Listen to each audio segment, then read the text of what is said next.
இன்றைக்கு சனாதன சக்திகள் என்று நாம் சொல்லுகிறோம். அவர்கள் வெறும் பார்ப்பனர்கள் மட்டும்தானா சனாதன சக்திகள்? சனாதன பயங்கரவாதிகள் என்று சொல்லுகிறோம், அவர்கள் பார்ப்பனர்கள் மட்டும்தானா என்றால் இல்லை. அதை தாண்டி விரிவடைந்திருக்கிறது. அதுதான் அவர்களின் உத்தி. தங்களை வர்ண ரீதியாக பாகுபடுத்தினால் தனிமைப்பட்டு போவோம் என்பதனால் பெரும்பான்மைவாதம் என்கிற இந்துத்துவ அரசியலை கையில் எடுத்து நீயும் இந்து நானும் இந்து என்று தனிமைப்படுத்துதலில் இருந்து தங்களை தற்காத்துக் கொண்டார்கள்.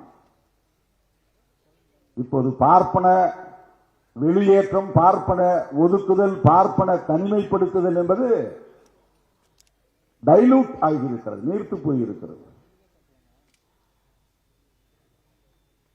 மகாத்மா பூலே காலத்திலிருந்து நாம் பார்த்தால், தொடர்ந்து பார்த்தால், காஞ்சிராம் பகுஜன் என்று சொன்ன அந்த சொல்லாடல் வரையில் பார்த்தால் exclusion of Brahmins, exclusion of Brahminism, அதுதான் அரசியல். அதுதான் அரசியல்.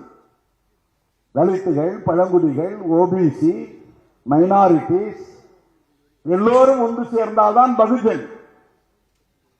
பார்ப்பனர் அல்லாத அனைத்து உழைக்கும் மக்களும் ஒன்று சேர வேண்டும். இதுதான் மகாத்மா பூலேவின் அரசியல். இதுதான் புரட்சியாளர் அம்பேத்கரின் அரசியல். இதுதான் தந்தை பெரியாரின் அரசியல். இதுதான் காஞ்சிராம் முன்வைத்த அரசியல். ஆனால் இங்கே மிக லாபகமாக அவர்கள் அதை உடைத்து விட்டார்கள். எங்களை தனிமைப்படுத்த பார்க்கிறீர்களா? இல்லை இல்லை, இதோ இந்துத்துவ அஜெண்டா என்று இந்துத்துவ அஜெண்டா மூலம் நீயும் இந்து நானும் இந்து என்று தங்களை இந்துத்துவா என்கிற போர்வைக்குள்ளே ஒளித்துக் கொண்டார்கள், ஒளிந்து கொண்டார்கள். இதை உணராமல் அவர்களுக்கு துணை போகிறவர்கள் யார்? அரசியல் படுத்தப்பட வேண்டியவர்களாக இருக்கிறார்கள். இது மிகவும் நுட்பமான ஒரு இடம். நான் சொல்லுவது மிக மிக நுட்பமான ஒரு புள்ளி. இதை புரிந்து கொண்டு இந்த புரிதலின் அடிப்படையிலே கைகோர்த்து களமாடுவதற்கு அந்த முத்தரசன் போன்ற ஜனநாயக சக்திகள் நமக்கு தேவைப்படுகிறார்கள். திரைக்கலை நாயகர் பிரகாஷ் ராஜ் போன்ற ஜனநாயக சக்திகள் இந்த களத்திற்கு தேவைப்படுகிறார்கள். தோழர் அருள்மொழி அவர்கள் அதை உணர்ந்து இந்த களத்திலே போராடி கொண்டிருக்கிறார். ஏன் இந்த விழா, எதற்காக இந்த விழா என்றால் தோழர்களே, இதுதான் அந்த அரசியலுக்கான அடிப்படை என்பதை நாம் புரிந்து கொள்ள வேண்டும். பிரகாஷ் ராஜ் அவர்கள் ஒரு கருத்தை மிக அழுத்தமாக பதிவு செய்தார். மிக மிக கவனிக்க வேண்டிய செய்தி. ஜூன் 4க்கு பிறகு அவர்கள் ஓடி போவார்கள், சரி, ஆனால் அவர்கள் மீண்டும் வராமல் தடுக்க வேண்டும், பாதுகாக்க வேண்டும். அதுதான் முக்கியமானது. அவர்கள் மீண்டும் வலுப்பெறாமல் பார்த்துக் கொள்ள வேண்டும். அவர்கள் தலை தூக்காமல் வீழ்த்தப்பட வேண்டும். இது எவ்வளவு பெரிய சவால்! ஒரு தேர்தலிலே ஒரு கட்சியை தோற்கடித்து விட்டோம், எல்லாம் முடிந்து விட்டது என்று நீங்கள் எண்ணிவிடக் கூடாது. வீழ்ந்தவர்கள் இன்னும் இன்னும் வேகமாக வெறிகொண்டு எழுச்சி பெற துடிப்பார்கள். வேறு வகையான உத்திகளை தீட்டுவார்கள்.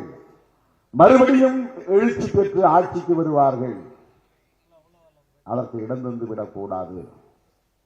இப்படி என்றால் நாம் எவ்வளவு கவனமாக இருக்க வேண்டும், எவ்வளவு எச்சரிக்கையாக இருக்க வேண்டும், எவ்வளவு தொலைநோக்கு பார்வையோடு திட்டமிட்டு செயலாற்ற வேண்டும். தோழர்களே, தேர்தல் வெற்றி தோல்வி ஒரு பொருட்டல்ல. கருத்தியல் அடிப்படையில் நட்பு பகையை தீர்மானிப்பதும், நட்பு சக்திகளை ஒருங்கிணைப்பதும், பகை சக்திகளை வீழ்த்துவதும் மிக முக்கியமானது. அதற்கு நமக்கு உற்ற சக்திகள், தோழமை சக்திகள், உற்ற தோழமை சக்திகள் இடதுசாரிகளும் பெரியார் இயக்க சக்திகளும் தான். தமிழகத்தில் அதை இன்றைக்கு சரியாக உணர்ந்து அவர்களோடு இணைந்து தொடர்ந்து இயங்குகிற இயக்கம் விடுதலை சிறுத்தைகள் கட்சி என்பதை நான் பெருமையோடு சொல்ல கடமைப்பட்டிருக்கிறேன். இந்த அடிப்படையில் நம்முடைய உறவு வெறும் வாக்கு வங்கி கணக்கல்ல, வெறும் வாக்கு வங்கி கணக்கல்ல.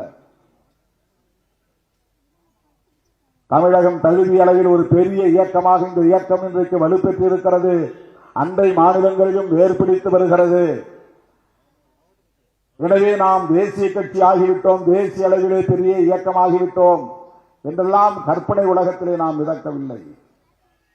அது வரும் போகும். 4 பேர் வருவார்கள், 4 பேர் போவார்கள். கட்சி வளர்ந்தது போல் இருக்கும், பிறகு தேய்ந்தது போல் மாறும். இதுவெல்லாம் தற்காலிகமானவை. ஆனால் நாம் எடுத்துக்கொண்ட இந்த நிலைப்பாடு, நாம் பேசுகிற இந்த அரசியல் நேர்த்து போகக்கூடாது. அதுதான் முக்கியமானது. அந்த அடிப்படையில் நம்முடைய உறவுகள் வலுவாக இருக்க வேண்டும். எந்த நிலையிலும் இடதுசாரிகளோடு இருக்கிற உறவு, விடுதலை சிறுத்தைகள் கொண்டிருக்கிற இடதுசாரிகளோடு கொண்டிருக்கிற உறவு நீர்த்து போகாது. அப்படி விடவும் மாட்டோம். இடதுசாரிகள் இந்தியா முழுவதும் இன்றைக்கு ஜனநாயகத்தை பாதுகாக்கிற போராளிகளாக இருக்கிறார்கள் என்பதை நாம் பார்க்கிறோம்.